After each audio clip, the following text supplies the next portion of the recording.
Magandang araw! Today's video ay tuturo ko po sa inyo kung paano bumili sa aking online shop. Ngayon po, kung nakikita nyo po, palagi po ako nagpo-post sa aking social media, sa Facebook at sa TikTok. Nandoon po nakalagay po yung shop link ko. I-click nyo lang po yung shop link na yon or kaya naman po i-search nyo sa Google.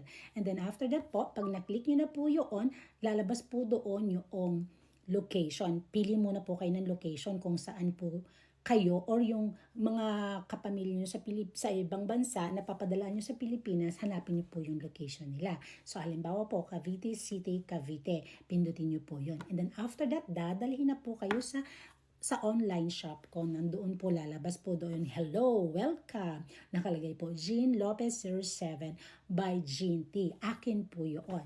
Then after that po, pili na po tayo doon sa mga produkto na gusto nyo pong bilhin. Halimbawa naman po ay Japanese siomai. Masarap daw po ito. Gusto ko rin yan matikman.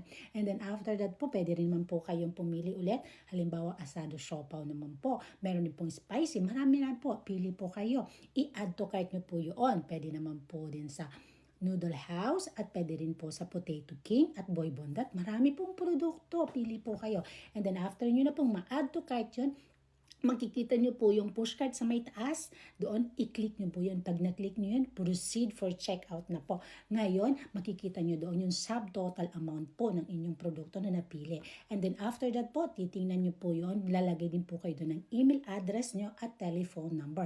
Importante po na tama po ang ilalagay nyo kasi doon po magbibigay ng instructions. Lalong-lalo po sa payments at sa delivery. And then after that po, ilagay po natin yung address sa may baba. Nandun po, mas importante pong lagyan po natin sila kung meron po yung landmark para mas madali po may deliver yung produkto.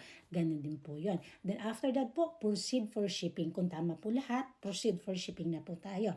And then lalabas na po doon yung total amount na babayaran nyo. Included na po doon yung delivery fee. And then after that po, pwede nyo po siyang bayaran by GCash, through GCash, by Panda, and then online banking or credit cards po, pwede po. And then after that po, i-click nyo na po siya.